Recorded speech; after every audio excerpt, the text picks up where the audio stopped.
Welcome to episode 10 of Loans and Drones. Today we are talking about the word consistency. We have Kristi Gorski here, and she knows how to balance life. So we're going to get right into this. Let's go.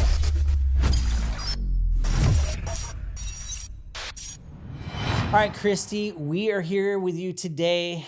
Let's talk about who you are. Who is Kristi Gorski? Sure, yeah. I'm a realtor.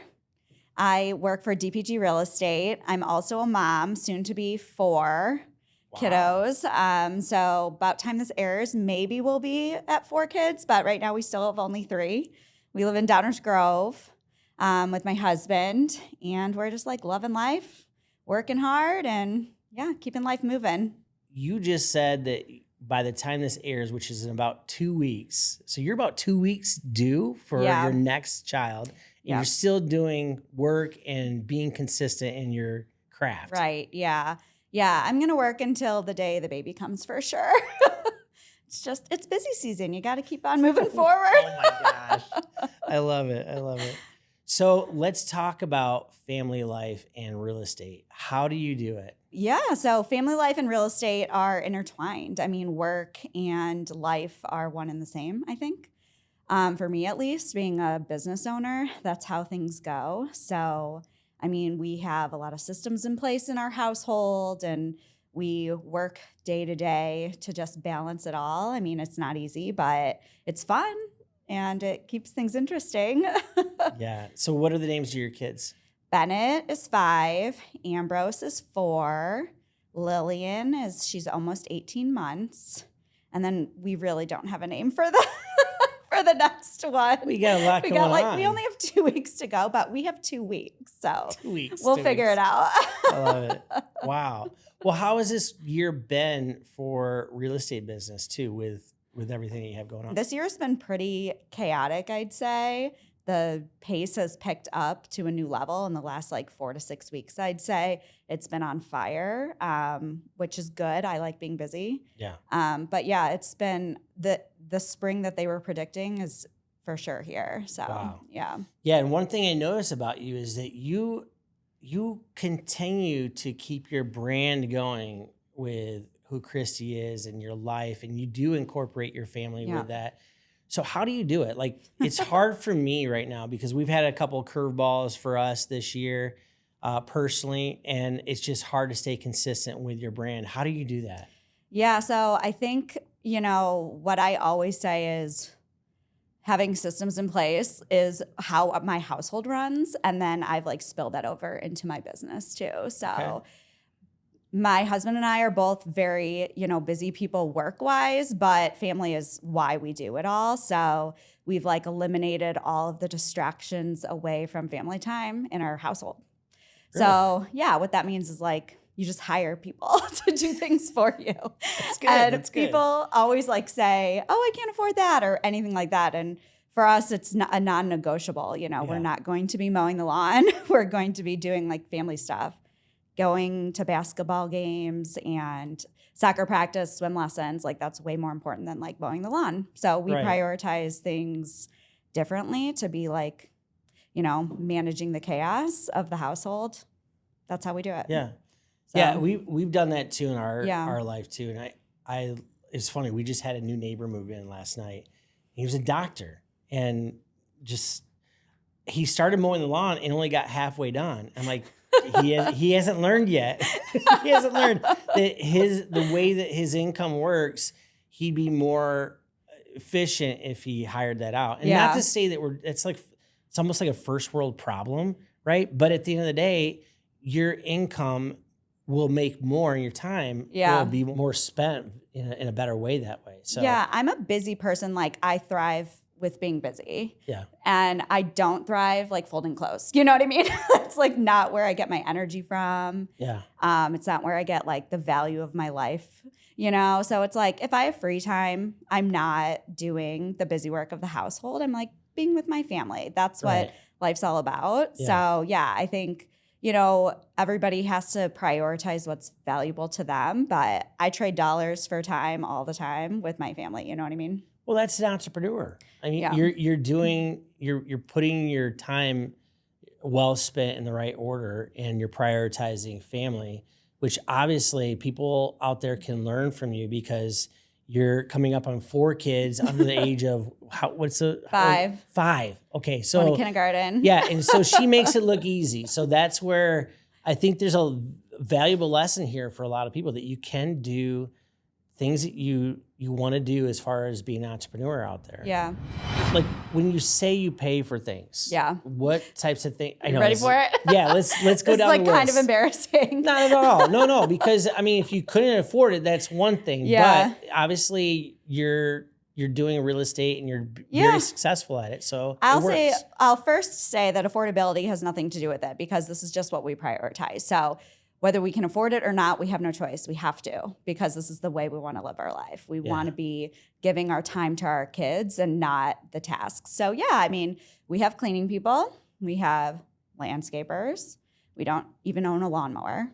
So I couldn't even be your neighbor mowing half my grass because like we don't even own one. And yeah, our children go, we have a nanny, and we've also been a daycare family for the past like 4 years. So childcare is taken care of.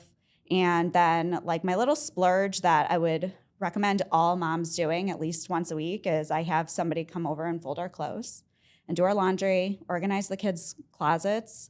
And then she'll even like put away my Memorial Day decor or my like Easter decor, organize like my downstairs basement of like my, my holiday stuff, bring stuff out, and like an at-home organizer. And it's really like 3 hours a week, like $20 an hour. This is not like somebody's full-time job by any means. Right. It's just like to keep my mom life, like my mom brain, like, functioning. So yeah. So all those things just keep my household in order.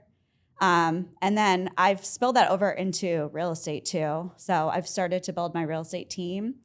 But everybody I hire is to support my business rather than like, I don't have a buyer's agent. I have a showing agent. So I'm still like the main person for my clients. Right. But I have somebody to assist in showings because as a mom, my basketball practice, and that's when people want to see houses. And that part of my life has become really cluttered, and the scheduling is impossible when you have 3 kids and 3 different activities and everything. So I started to figure out like what holes do I have in my calendar and what can I not negotiate out of it. And like in my business, I've started to fill, spots for that too. Wow, that's great. Yeah. I think it's funny. I was at a barbecue yesterday and literally thinking about real estate agents and how they would, you could be sitting at a barbecue and all of a sudden in this market, as demanding as it is,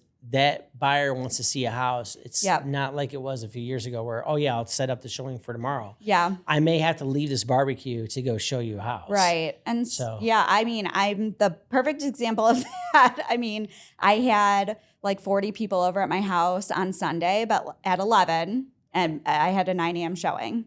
And I live in Downers Grove. The showing's in Aurora. So it's like 30 minutes there, 30 minutes back just for one showing. But that's life of a realtor. I mean, we've all gotten used to it. My husband's used to it. I say, sorry, I got to go. You're cleaning the house for the next 2 hours by yourself because I'm working. But yeah, I mean, I try to avoid that when I can, but that's the life of a realtor. So one of the things you mentioned too is your husband gets it. I think you need to be able to understand the real estate side if you're a spouse. So that's a fortunate thing. Yeah, I know I'm the luckiest. My husband has been part of my like small business journey, I guess, since the beginning. Before I got into real estate, I owned a clothing boutique. Oh. And that is, I'd say, even harder than real estate in a lot of ways. So I was like, he got used to this like 7-day-a-week lifestyle. Like if you're not in the store, you're working on things for the store. And he was there sweeping the floors and hanging things and tagging things. And so even before we got married, he was plugged into like what it meant to be a partner to a small business owner, like somebody who just, is obsessed with their job. That became, part of our like early marriage. So switching over into real estate. He's just, I mean, I'm really lucky to have somebody that's like that supportive, but luckily he's been in it from the beginning. So he knows nothing else. No, well, you know what? If it ain't broke, don't try to fix it. But that's one of the things we had another lady on that was a retail person, and she was, meeting her husband at the time, and she's like, well, you should get in retail. She's like, no, I don't want to get in retail. I saw how hard it is. Yeah, it's hard. It's literally 7 days a week. There's no shut off valve, so that's huge to have a spouse that understands it and can support you. Right. So he has his dad roll down. Like, my job is when people are not working, and that's often bedtime and bath time, which I hate bath time, so I'm fine with that. But he knows, how to do, he knows what they like for lunches. He packs the lunch boxes. He knows what goes on the left side of the folder and the right side of the folder for school. Like, he's all in it. So we are definitely, we split the parenting responsibilities. Like I always say, like, a lot of households, the mom just has to do all the parenting households, whether they work or not. And I don't know, we've just built our household differently, maybe because he's always been, with me through the chaos of my jobs, my careers, but he is very active with the kids. So it's kind of, it's easier for me because I can run out the door and he's got it. I'm feeling very convicted. So when Laura hears this, she's going to like, see, told you.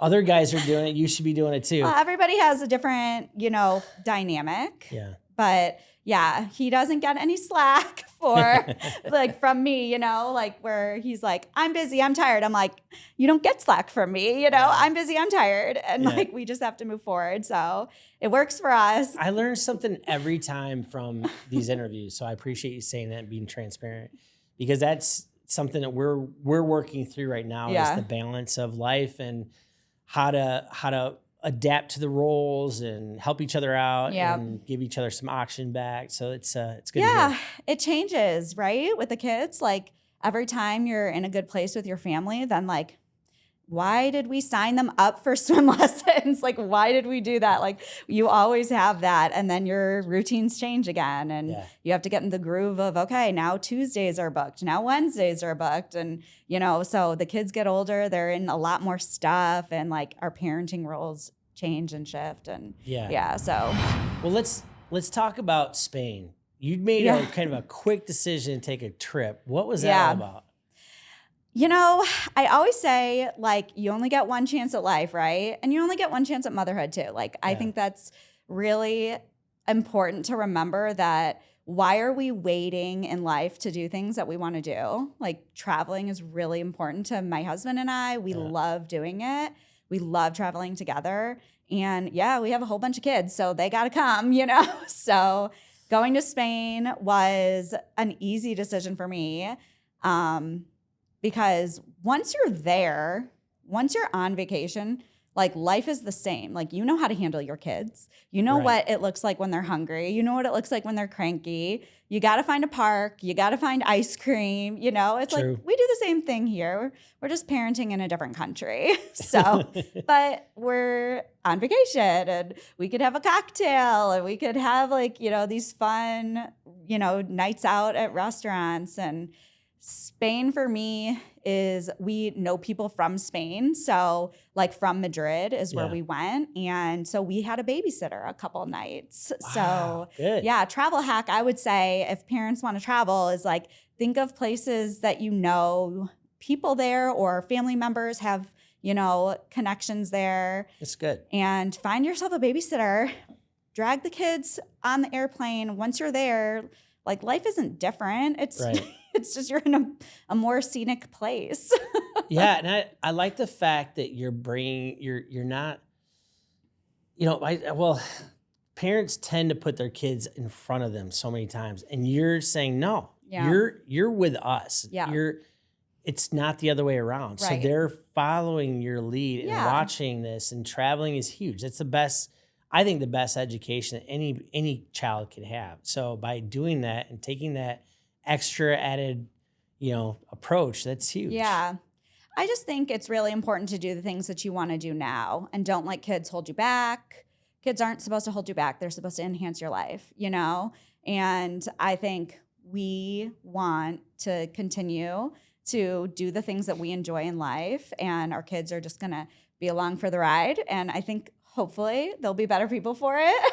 Of course. But yeah, I mean, as big as a trip, you know, to Europe or whatever, but as small as just, you know, a lot of parents have a hard time like going out to dinner by themselves. Like they're like, oh, I'm scared to get a babysitter. It's like, no, babysitters are crucial in our lives. Yeah. You know, it's like you got to spend time with your spouse. You got to spend time doing things you like. A new restaurant comes to town. You got to go, you know, you got to enjoy life. Like, what's it about, you know? Right. And that also helps you with your business too, because you get in real estate, I think it has a lot to do with you being outside in the community. Right. It's almost like you're a politician to a degree, not like you're running for office or anything, but you have to hit the retail level. So I see a lot of your posts are on those restaurants and local community places. Tell me about that. Yeah, I mean, the reality is that I like doing those types of things. I enjoy it. My business success is so tied into just me being a part of my community. You know, a lot of my clients are friends or friends of friends, friends of family, and being part of my community, and people trust me, you know, to be a resource to them.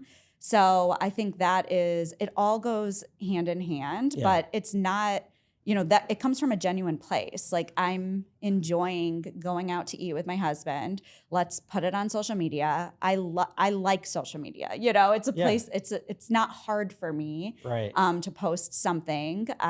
That's part of something I like to do. Right. So then, other people engage with that, and they, you know, learn who I am, and they learn what types of places are fun to go to, and, you know, commentary on it. I do a lot of, you know, I took my children here. We really like this park. We really like this pool. It's just being a human being. Right. But realtors are, you know, expected, I guess, to know about their community. But for me, I mean, I'm just living my life. Right. You're showing people that. Yeah. And showing, you know, this is what it looks like to be, you know, a family living in the suburbs of Chicago, you know? Yeah. Right. Have you had a lot of success with real estate from your social media? There's so many different ways to approach social media. And a lot of people look at social media as lead gen. And while I do get leads off of social media, the majority of people who I work with are just friends and family who are reminded that I'm a realtor through social media. And that is the best type of lead, if you want to call it a lead, because I'm their realtor. I'm just their realtor, you know? And it's like, I don't have to sell them. I don't go on a lot of listing appointments. People just call me and say, hey, I think I want to buy that house. And then after that, we're going to need you to sell ours, you know? Yeah. So social media for me has been a place to like just maintain my, you know, the awareness of my career. Sure. And just the awareness of my like that I exist. Like, don't forget about me. Right. You know, like we can't be everywhere. I spend a lot of time with my kids, you know, it's like, I can't go to every, you know, lunch date, and I can't go to every, you know, dinner with girlfriends or whatever, but it's a really good way to stay in front of all the people that I meet. Cause I have like, you know, good social groups with people. I meet a lot of people, but it's like it's a great way to stay in front of people. And it's like the easiest sell. People just call me rather than me having to like lead gen. Like, I don't cold call, like absolutely not. Right. So yeah, that's how I see social media. It's definitely a long game. It's like, you're not going to post your first post and expect to get a lead from it. Where is it? And it's not random people, you know, like I don't get a whole bunch of people that just say, hey, I found you on social media. I get some of that. But usually it's people who follow me on social media because they met me at an event, a Christmas party or whatever, a kid's function. And we just start following each other as friends. Good. Yeah. And they find out that I'm a realtor by the things that I post. Right.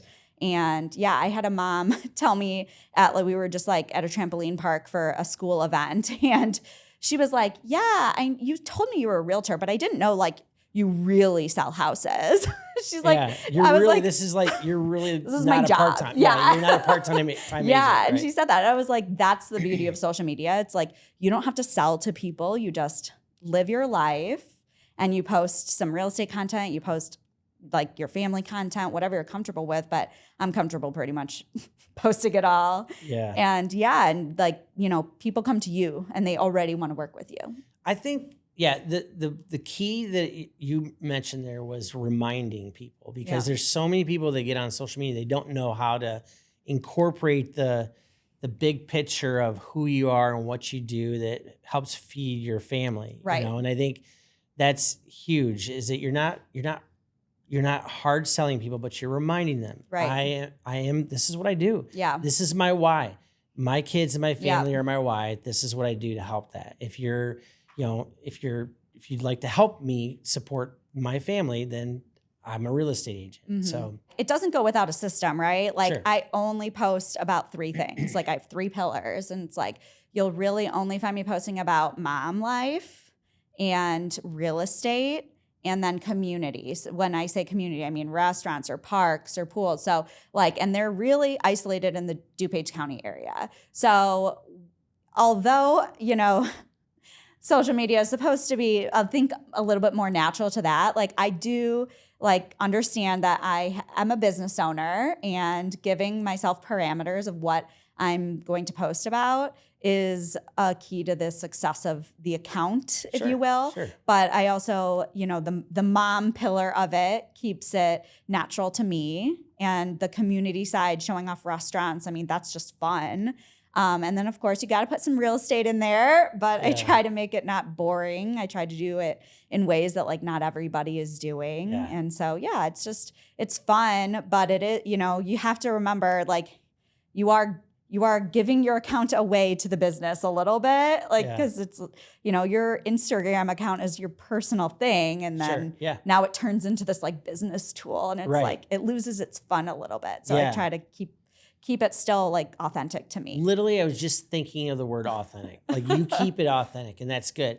I think the other thing that you mentioned is you keep it simple. Like, there's so many people that overcomplicate the social media and what they should and shouldn't do and how they're doing it.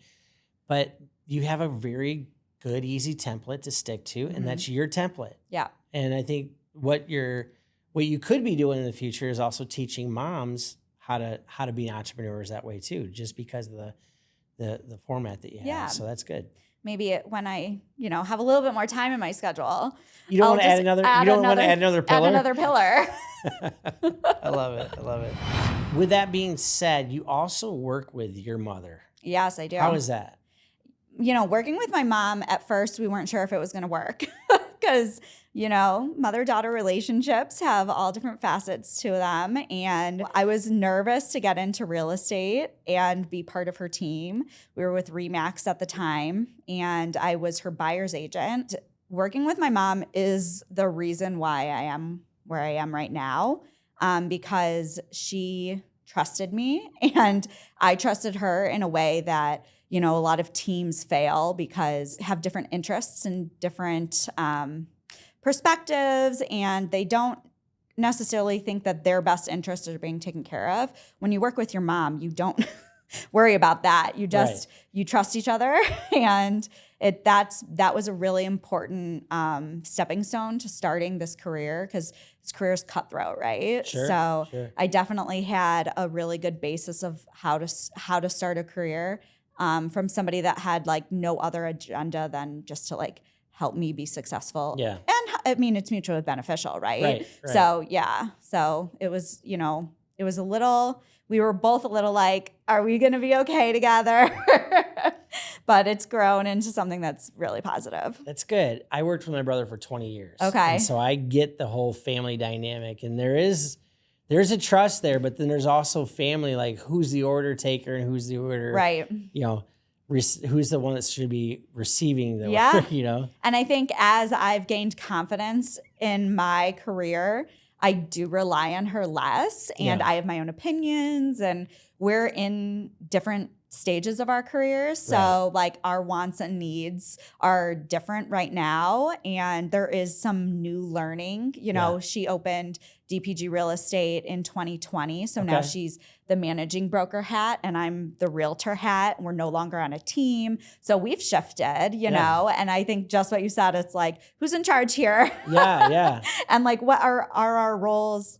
You know, how have our roles changed in the last couple years? And, you know, I'm no longer, you know, asking as many questions as now I can offer some suggestions because I've seen enough. But that was a dance, right? Yeah, it's like, sure. It's your mom, you know, you let your mom make the decisions. And now I'm like, you know, finding my voice and, you know, what I think is good for the real estate industry, what I think is good for our small little business we have, and how we do things. So, well, the other thing I think that showcasing is kind of goes back to how we started this with family. You're leaving a legacy. Yeah. You know, so maybe your kids will want to be in real estate. Who knows? Yeah, you know? Maybe. But you're showing them what it looks like to work with family. And I think there's something so cool about leaving that legacy and the brand that you've established with your mom that creates that.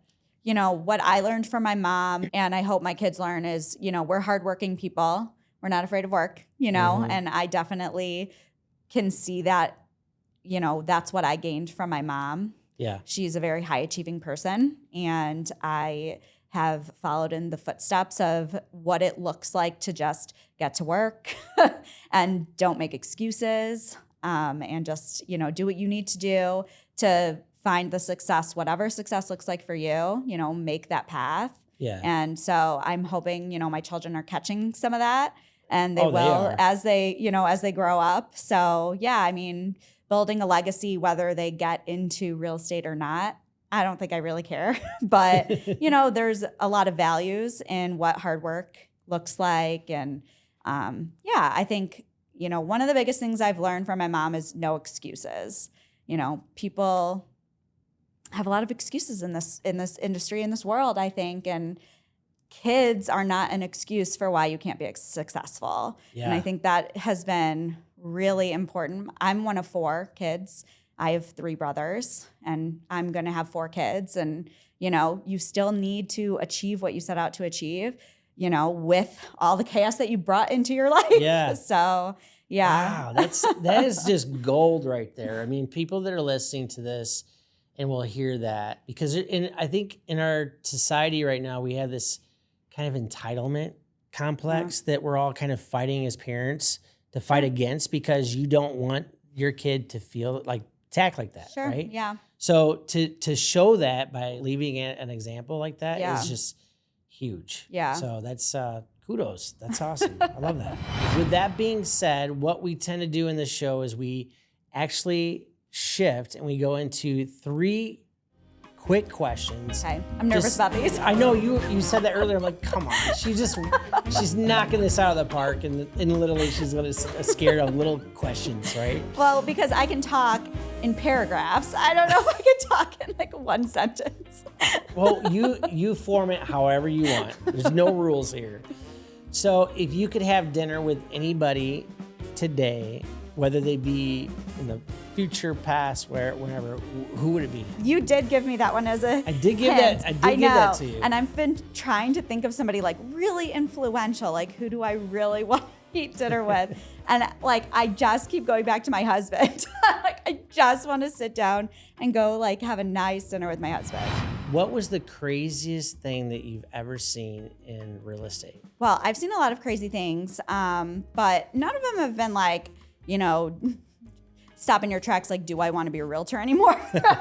Good. Most of them have just been like silly mix-ups with like appointment times, like walked into, you know, somebody taking a shower, like their realtor didn't tell them that, you know, there was a showing happening. Hello. I've walked into, you know, I opened the door and like the tenants were just like sitting on the couch without pants on, and they like didn't leave. They were like, This is who we are. This is who I am. Yeah, this is how I am today. So welcome. We're not leaving. We're just do your thing Make around yourself me. at home? Yeah, Okay. exactly. So Wow. yeah, I mean, I've just seen like a lot of, you just never know whose house you're walking into. And people's like animals are really disgusting, like sometimes there's feces on the ground. Like that's just like how real estate is. You have to be, no surprises, and you got to just go with it, laugh it off. I don't know how you do it. And then you just walk out and say, okay, well, we're not going to buy that one, right? Have you had somebody say, yes, I want to buy that one with feces on the ground? I mean, not the feces one. Not the feces one. I mean, I've sold a lot of houses to investors. And so. Oh, they look past that. That's yeah, nothing. the one joke is, I posted a reel on this. It's like, what do realtors know that like other people don't know? Like just like little things. And like I can identify rat or mouse poop, like no problem. Like I know what mouse poop looks like. Really? And I know what like all the like little critters in the house. Oh, that was a raccoon. Like, oh, that was like whatever. It's like I could probably guess what type of animal made this mess. Interesting. So just like fun little facts that nobody ever needs to know that stuff. And I guess unless you're in pest control or and those guys are very unique. I mean, they know like what these animals think like. Yeah. So I live next to a forest preserve. So we get critters, like that's just part of the world of living next to a forest preserve. So I could tell like from the outside, like on my driveway, it's like, oh, that's a raccoon, or I just have like knowledge, just pest knowledge. Oh my gosh, that's hilarious. Yeah, it reminds me of like, so if you ever get on the neighborhood comments, have you ever seen those like the next door? Yeah, next door. Yeah, next door. So if you look up feces or poo or anything, those are the funniest stories because people just go off on this stuff. Like I'm crying laughing with Laura all the time. So did you know that this is where this podcast episode was going? I had no idea this was going to end like this, but hey, that's the beauty of it, right? Okay, so let's go to food. Food, okay. Since you're a foodie, yeah. This is going to be a double barrel, right? So what's your favorite food? And then best place in your area, because you said you go to a lot of the areas. Yeah. So pizza's my favorite food. Like pizza. Yeah, pizza. Just like Friday night, takeout, at home, watch a movie, pizza. That's like my ideal Friday night. Okay. But yeah, I live in Downers Grove. So Downers Grove has a ton of good food, either in Downers Grove or like right around it. So we like Foxtail.